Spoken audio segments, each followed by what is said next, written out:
Hello and welcome to tonight's late night edition, European special of Hotline Live. Not really that special. Fabulous for Celtic. It was fireworks away to Feyenoord and a brilliant result, which has put them really right in a real good place to qualify from the Europa League.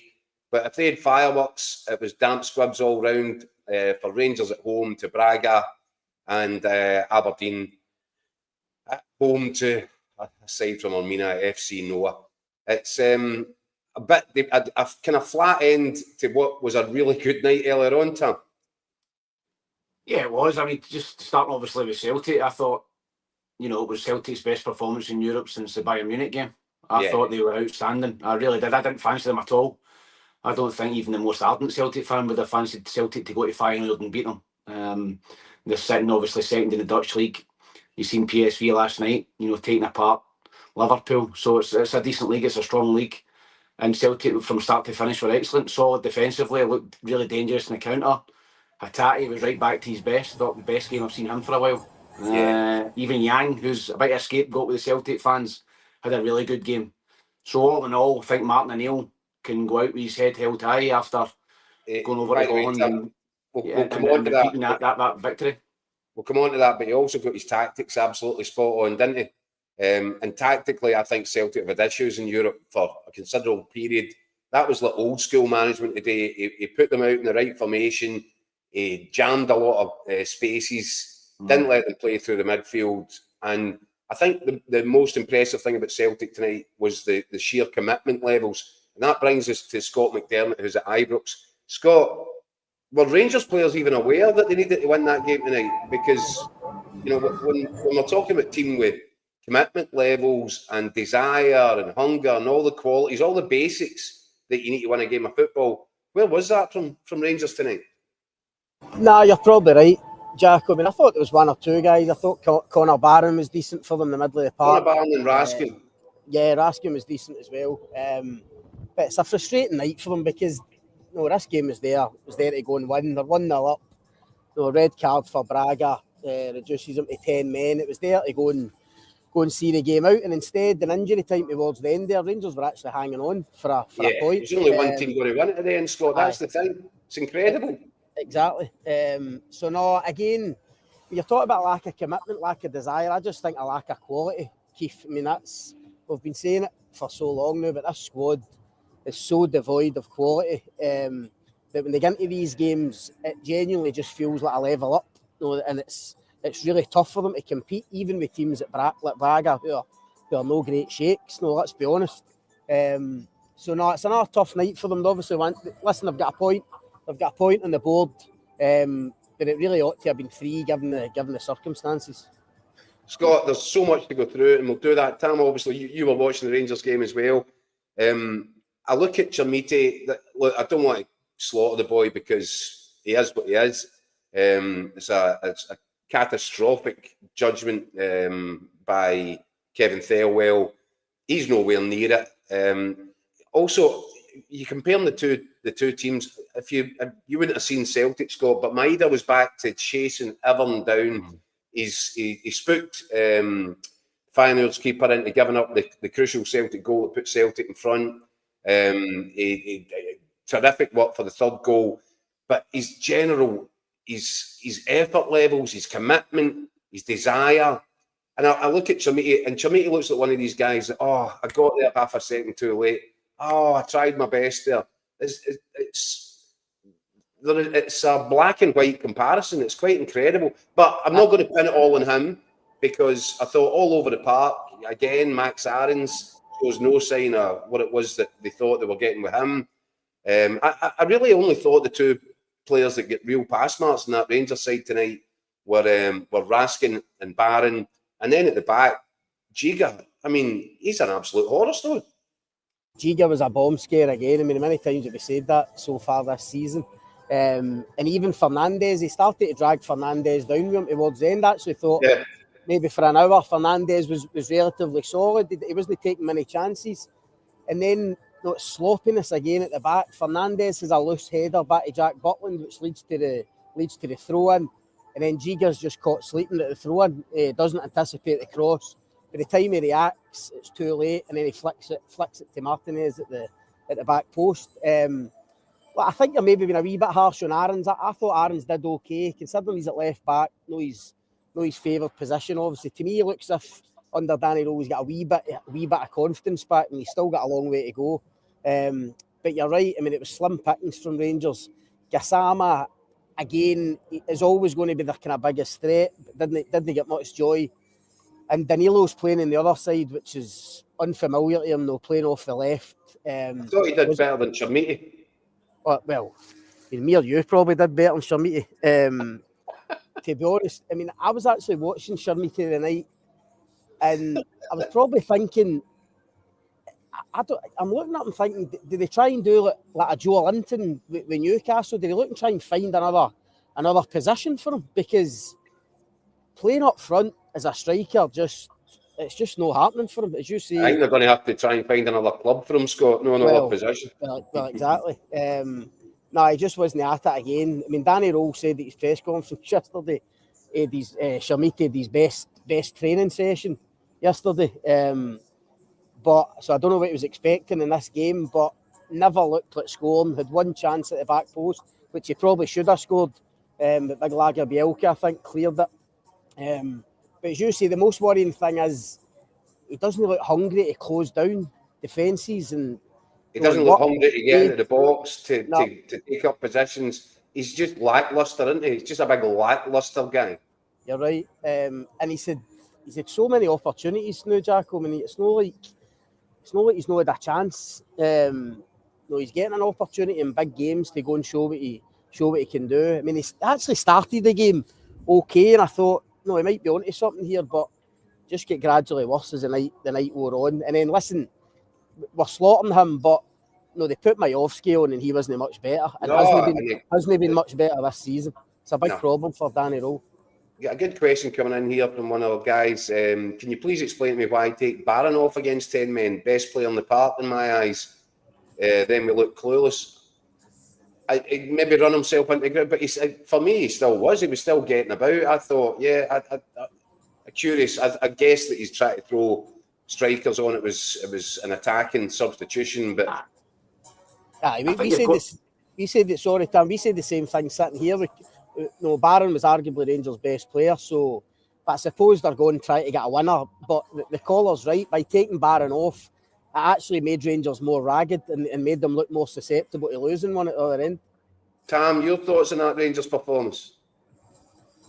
Yeah, I mean, you're talking about Chermiti, and as an ex-striker myself, when things are not going well for you and you're struggling to score goals, which was frequent for me in my career, you've got to run about. You've got to go and bust your arse. You've got to. I mean, Scottish football, the fans will get behind you if you're running about. Like Dyson Maida, he's not been great this season either, but you've seen him tonight. He's running. Yeah. He created the goal by chasing and harrying and shutting people down. And you might get something bouncing off you and getting a wee break of the ball, and you maybe get a goal at it, and your confidence comes back. But I agree with Scott. He seems to be a yard. I think he's quick, but he doesn't anticipate anything. There was one, I don't know who it was, went wide. Maybe it was Danilo, and he flashed it across the goal. I think it was Gassama, actually. And if he busts his arse to get into the middle of the box, he gets a tap in. That's right. And he kind of hung about the edge of the box, and he didn't get any. I think Alan McCoy commented on the TV. You've got to anticipate that, and I think he's got to start working harder. I think the fans will get behind him if he starts, throwing his arms about and not putting the effort in. Then he's done it, Rangers. If he shows the effort and shows the desire, then the fans will keep continuing to give him a chance. But in terms of Rangers' performance, I look at the money that Rangers have spent in the summer, and they just look like a hard-working team. They've got 3 dogs in the middle of the park that go and rat about. I don't even know if they look like that. They've no quality in the middle of the park for me. They've no guile. Gassama flatters to deceive for me, and they've no really got any goal scorers in the final third, and they're poor at the back. So, if you're a Rangers fan, you're thinking, is there any glimmer of hope? Jack Butland maybe this season, who's pulled off some good saves, but honestly, I'm looking at that Rangers team and thinking, all over the park from back to front, it's a mess, particularly when the money that Rangers have spent. So, listen, it's a massive January coming up for Danny Rowe. He's got to try and somehow get some of them out the door. Ant-Man, £4 million, Asgard, 4 or 5 million pound, Chermiti 8 million. You know, that's the guts of 15 million pound. And 2 of them are sitting on the bench, and one of them's running about.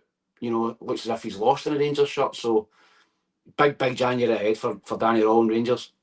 Scott, I know you've got to get down the stairs and go and do your work for the paper. Comment here from Harry Duncan.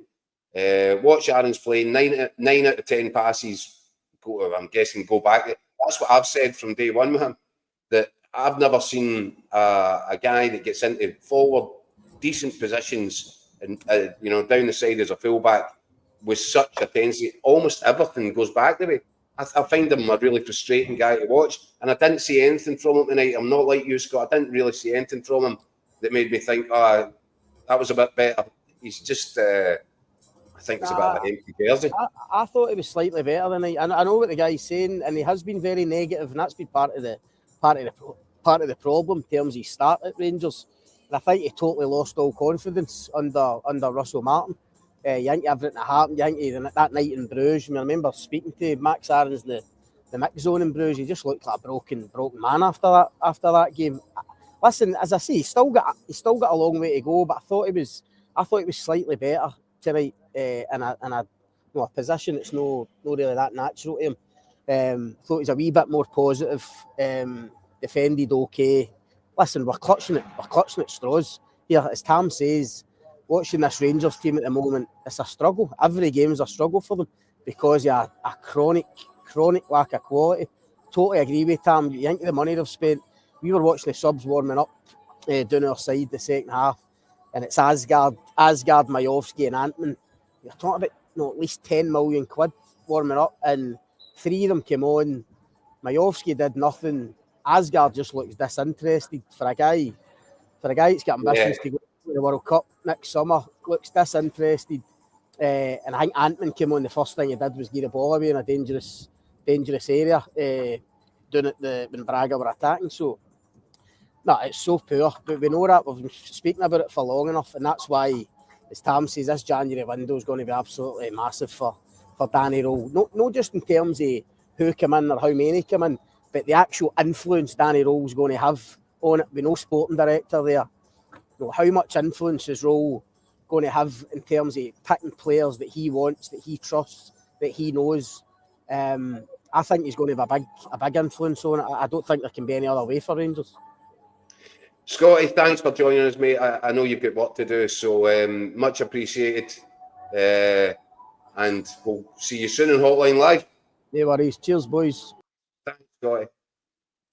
Tam, I think it's a fair point. We'll come to Celtic. I caught up earlier with Michael Gannon after the final whistle in Rotterdam.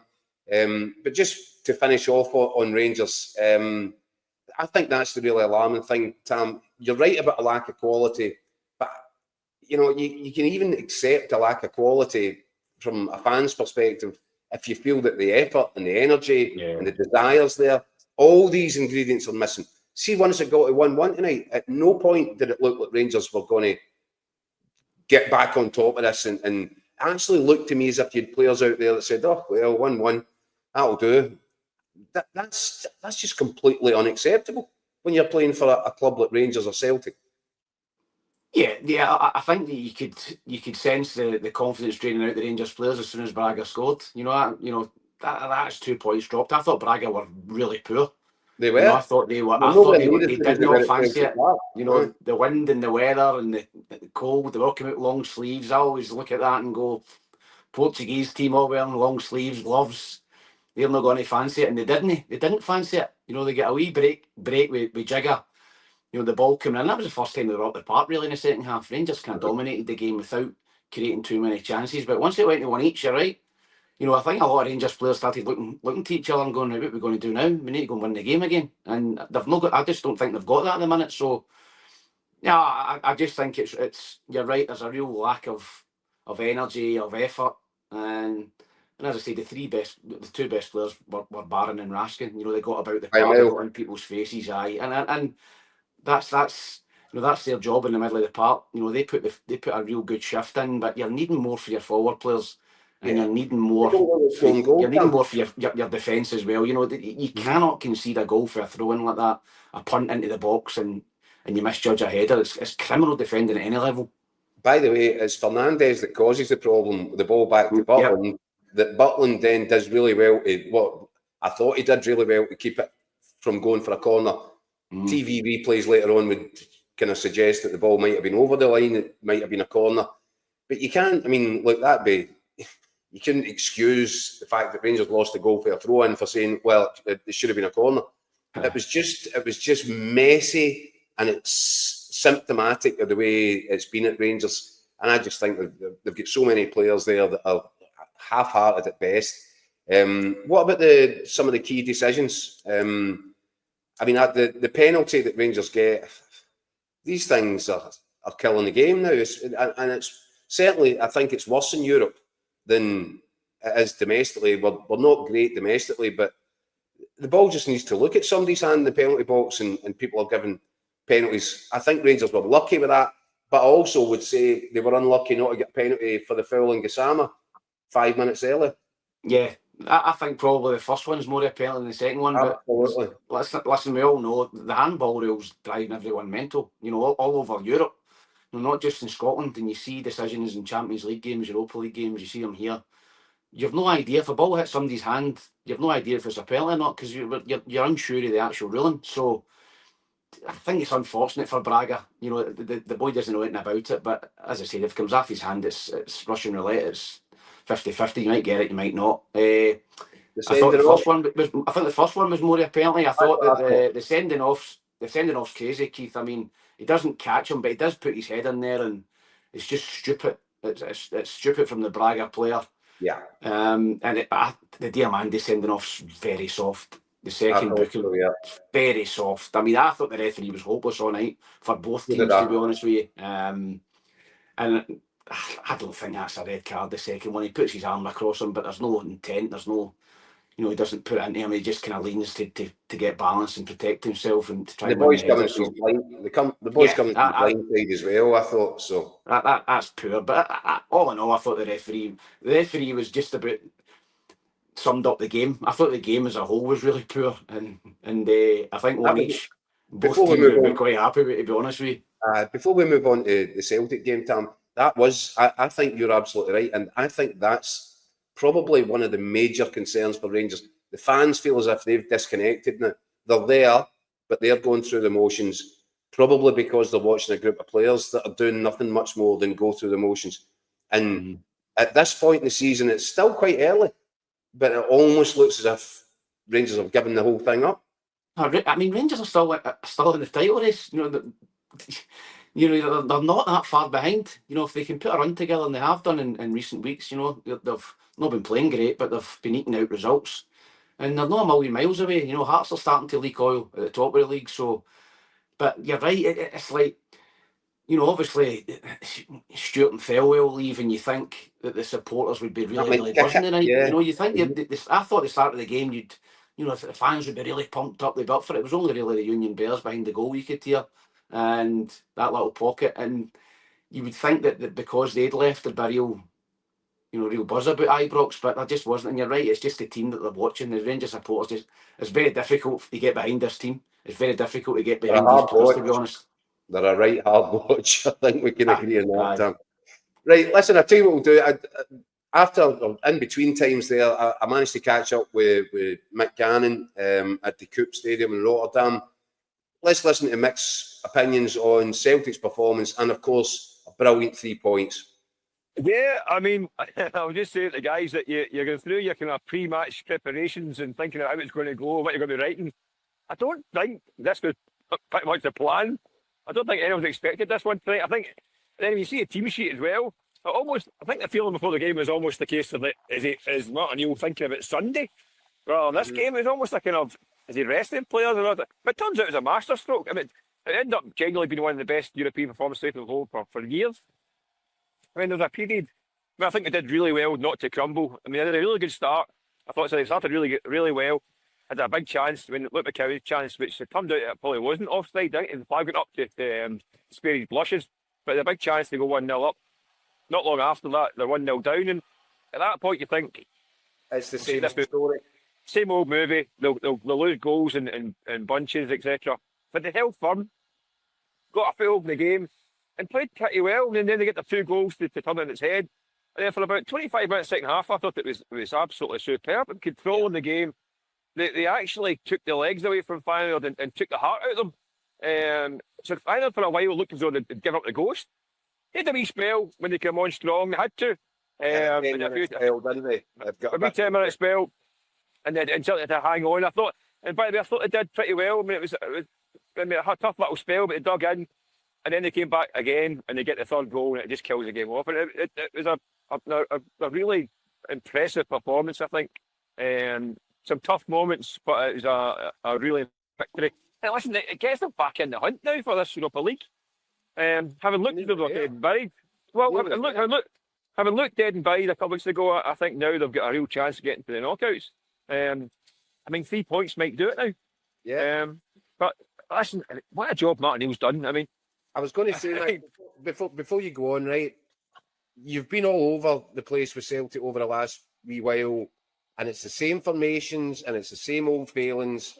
Martin O'Neill went old school tonight. He changed the formation, made a big change. It was like a 4-4-1-1. Hatate got a free roll to get about.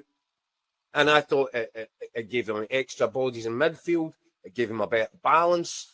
They looked tighter. I can't praise Martin O'Neill. And then you're thinking, do you really want to chuck it now, Martin? That's the thing. I mean, he's won 5 out of 6. But more importantly, what he's done is come in at a time when Celtic were really unstable. The season was teetering on the brink. He's got into the League Cup final. He's now within striking distance of Hearts at the top of the Premiership. And now he's got them back in the fight to qualify for the knockout stages in Europe. I mean, what more could he possibly do, really? I know that the Michelin one was a sore one. Did a good side this season. I've done it to a few teams. But, I mean, what a job. I mean, 5 out of 6, really impressive. And given the fact that there's so many injuries to this team to key players, listen, we know that there's gaps in the squad all over the place, and there's a lack of quality in key areas. But he's just kept it simple and got them playing and getting results. I mean, tonight, I said the team sheet, I must admit, when I see Yang in the team sheet, I was surprised. Luke McCowan, well, I think McCowan was a cracking little player, but playing him in a kind of wide role, I thought, that's interesting. But you know what? It worked. I thought McCowan, I know he did that miss. I thought he worked hard and did quite well. And he helped keep his fullback kind of safe. I mean, Kobe Donovan, another one, did really well. I thought he was brilliant, the young man. I thought he was great, Mick. Right excellent. He was. I mean, he's had a tough time at the Hearts a few weeks ago, having had a great game in Belgrade. That was, again, similar to the Belgrade display. Really, really good. I mean, the run at the end. He could barely walk, by the way, when he set up that 3rd goal. Yeah. He was taking a throw and he looked as though he was nagging. And yet managed to get that last burst of energy to get the 3rd goal with a killer 3rd. But Yang, a guy who I must admit, after the game in Almaty, I thought he'll never be seen again. It's just one of the all-time great stinkers in that game. And he's been about, I mean, I thought he was going to leave, obviously, that period. And I don't think he's anyone's first choice anywhere. But he's come in tonight, and you know what? It's probably his best game for Celtic. That's probably Celtic's best European performance away from home in a long. I mean, it's the first win in 4 years, first win in Holland, first away win in 4 years, first away win in Holland since Martin O'Neill's side in 2001. I think it was August the 8th, 2001, when they beat Ajax. I was there that night for that. I mean, also 3-1. It feels like a different life ago. It does. I mean, I think I was at the game. Feyenoord away 4 years ago under Ryan's. And I've been to a lot of away games since then, and I've been cutting and pasting match sports ever since. But this was a different script. I think before that was Lazio under Neil Lennon, 2019. So they're very real. Listen, Celtic fans got this ironic, slightly cringy song they sing about this is the day we're going to win away. And this finally was the day they won away. They were singing it from early doors tonight, weren't they? Mick, it was. By the way, that first goal was sensational. Everything about it, and Luke McCowan was just playing himself into the game, I felt, at that point. What a pass it was in behind. Yeah. He spotted Hatate making a great run. I thought it was a beautiful ball, and then Hatate's just looked across over to the back post. And fair play, as you said, Yang, that could have gone anywhere on Yang's sort of form. You don't know where it's going. Couldn't have had any better. It was a sensational goal all round.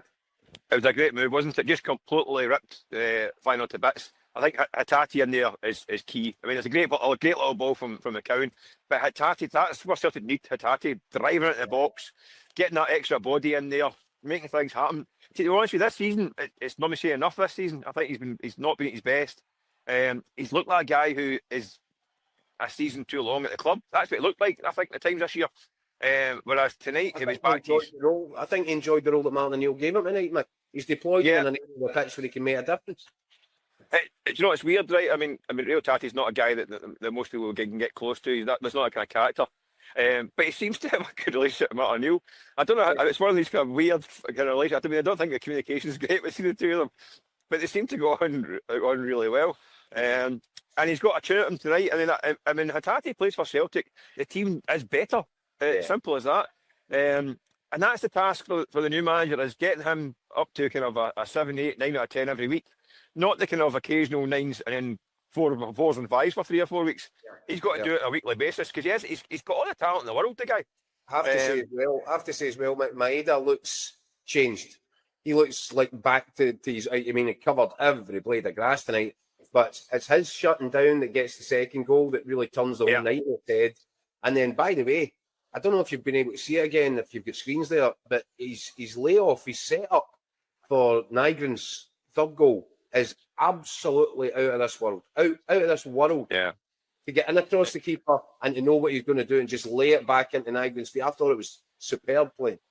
Yeah, I mean, he can be quite unpredictable at times, which makes him hard to defend against as well, because sometimes, let's be honest, I don't think he knows what he's going to do sometimes, but he has got these flashes of quality he can produce. And by the way, he's a menace for defenders. I mean, a menace. Constant. I mean, you see, the second goal, he spooked the life out of the goalkeeper, but he just was that all night, just working hard all night. I agree, I think he has picked up in recent weeks. I think he was always going to have a dip at some point. No, I know he's kind of caught up in all the kind of... the drama around Celtic, but I think given his exploits last year, how much he kind of carried that team towards the kind of end of the season, and then the kind of disappointment of not getting his big move, the big money move, I think he has shrugged it off now, and he seems to be back to his old self. What happens to him beyond the January, we don't know. We'll have to wait and see. But in the meantime, he's going to have key player for Celtic until they get to January. Last question for you, Matt. I mean, sometimes seasons hinge on specific 90 minutes and specific moments in the campaign. Did this feel like a moment tonight that could really kickstart Celtic now? Do you know what? I'm reluctant to say that because I mean, Celtic scored a lot of late goals in Scotland. They've got them out of jail, and every time they score a late goal, let's give it a turning point. And then a few weeks later, they start struggling again. I think it's down to its personnel. The squad is lacking in key areas, and it really needs help. The signings of summer are not been good enough, and they're just kind of muddling through to January. So the new man's got to come in, try and get this momentum up that O'Neill's built, and then get some reinforcements in January. So I think in the meantime, Celtic it's by hook or by crook right now for Celtic. There's so many injuries, so many guys missing. It's just getting through on a weekly basis. O'Neill's done that brilliantly. And that's the task for the new manager to do as well now, is to try and pick it up, keep that momentum going, win the trophy and survive to January, and then hope that the cavalry's coming over the hill. Brilliant, Mick. Listen, safe home, you and Swanee, and thanks very much for joining us on Hotline Live. No worries. Catch you later on. I think that's the big takeaway, Tam, and we've started and watched both of these games. Obviously, the Aberdeen thing's a disappointment as well. They've gone 1-0 up. Kevin Nesbitt just before half-time, running at the same time when Tavernier was putting Rangers ahead from the spot. And at that point, you thought, this is a hen's teeth job. We could get 3 Scottish wins in Europe on the same night. But just to compare and contrast the level of performance that Celtic put in tonight versus that of Rangers. And I thought that Celtic win was all about desire. It was all about players fighting for each other. It was, and yes, I get it. There is obviously the technical and tactical part of it all. But I think sometimes, Tam, am I wrong in thinking it does come down to how badly you want it, how much you're prepared to put in? The depth of your desire to go the extra mile, to dig it out when maybe things are in danger of going against you. I just see the difference between Celtic and Rangers tonight was night and day. Yeah, I think you've seen a Celtic team that was united. They all, ran their hearts out. you know, in terms of shutting up spaces, closing people down. And you're right, sometimes it is heart and character. And to win games away from home in Europe for Celtic and Rangers, you need 10 or 11 players working their backside off. You know, you need 10 or 11 players playing well. And Celtic had that. Just going to the Hatate. That's the best I've seen Hatate in months. He was like a Stan Petrov. I think Martin O'Neill had maybe shown a wee DVD this morning of Stillian Petrov in the early 2000s for Celtic, you know, bursting into the box. You know, you had that. You had Engels and McGregor sitting behind it with McCown in there as well. So I think that was a masterstroke. A lot of people would have been looking at that and going, look, McCown playing right wing, what's he doing there? You know, but I think he was doing that not only to solidify the midfield, but to protect the young fullback as well, Colby Donovan, who you rightly said had an excellent game, really, really good. But I think McCown was in there just to protect him as well and give him some cover and provide Celtic a wee bit of solidity in the middle of the park. But no, overall, I just thought Celtic wanted it more. They wanted to win the game. You could tell from 5-10 minutes in, you know, shutting people down. Dyes and Maida was buzzing about. You know, Yang was buzzing about. Martin O'Neill and the staff had really got into players, I think, and said, listen, we need everyone tonight, subs as well. We need everybody to put a shift in if we're going to get a result. You know, they were murdered in Midgetland, let's be honest. You know, and I think they've learned a lesson from that, to go away from home and try and be open and play with two wingers. You know, Celtic are not good enough at the minute to play that way. They've got to dig in, they've got to be solid, and they've got to play, they've got to do teams on the counter, and they've done that perfectly tonight. So I think, you know, look at that Celtic performance. As a Celtic supporter, you'd be surprised by it, by the performance they put in 4 or 5 days ago in Paisley. You didn't see that coming, but Martin O'Neill leaves in a real high into that. And you're talking about the turning point for Celtic being tonight. I think it was at the weekend against St Mirren. I think that last minute goal has really kicked Celtic on again tonight and put that level of performance in again tonight. I tell you what, he's going to be a hard act to follow, isn't he, Martin O'Neill? Given the difference that he's made, he's stabilised Celtic. He's got them into a cup final by beating Rangers. He's cut the gap at the top of the table to Hearts, and now he's put them back in the mix for a really realistic chance to qualify. You know, if you're Wilfred Nancy coming into this, you're thinking, geez, any chance of these up, Olgin? Yeah, I think Martin's come in and and as Mick had said there, Celtic were really fractured as a club. You know, on and off the pitch, there was a lot going on.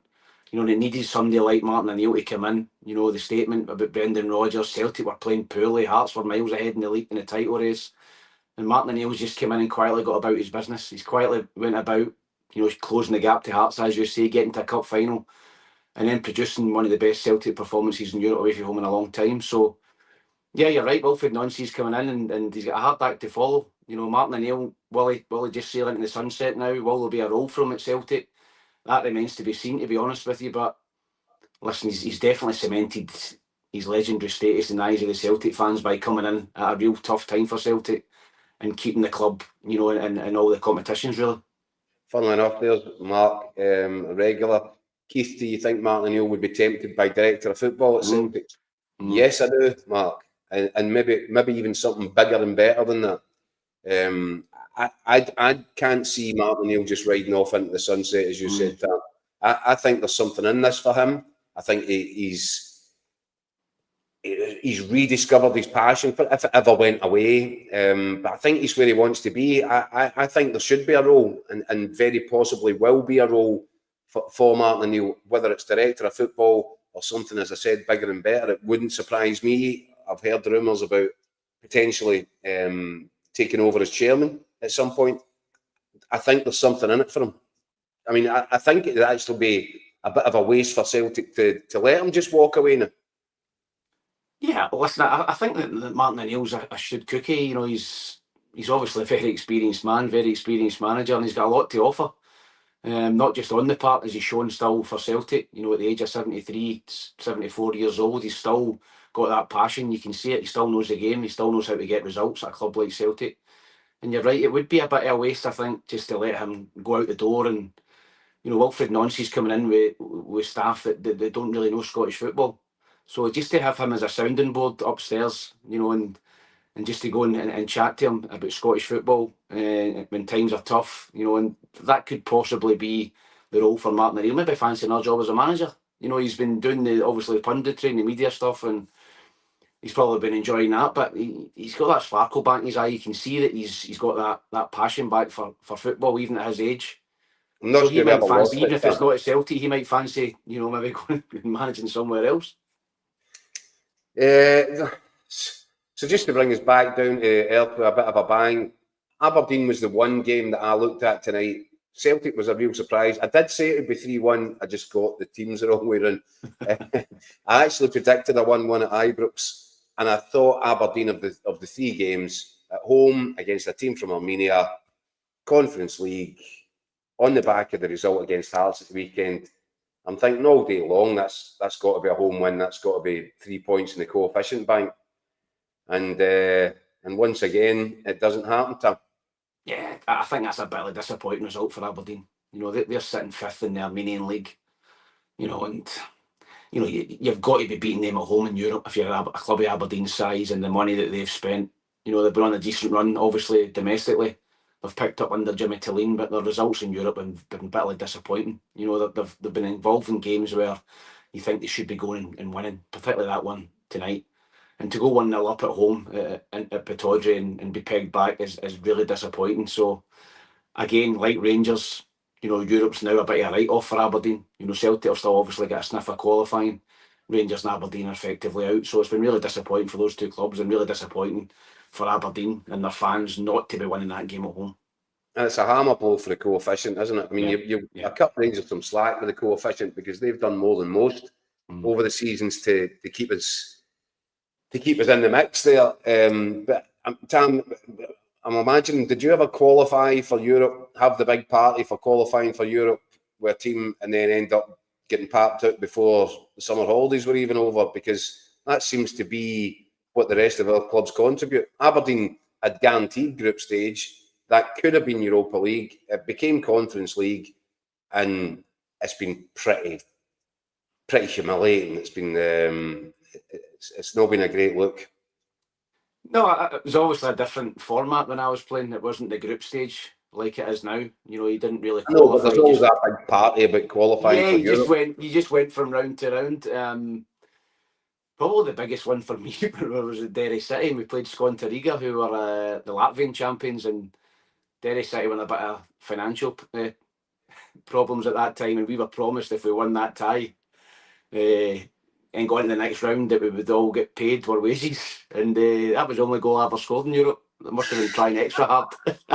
I scored away in Latvia. We drew 1 each, and then we beat them 1-0 at home. You were on fire in that time. I was on fire because we had been paid, so I was trying my arse off. But no, it was probably that game, and then we played CSK Sofia, Bulgaria, in the next round, and we lost on away goals. So I've never really been involved in that big damp squib, bar that game for Derry City against Skonta Riga, where we all thought we were going to get paid, and it turned out we didn't. But AEK Athens, if you remember that game for Hibs as well.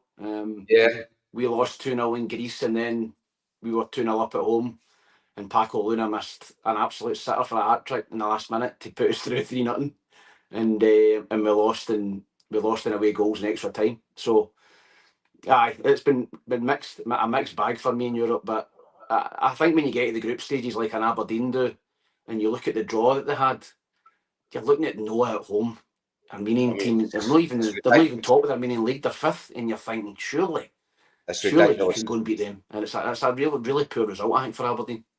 It's ridiculous. A really poor result for Scottish football again.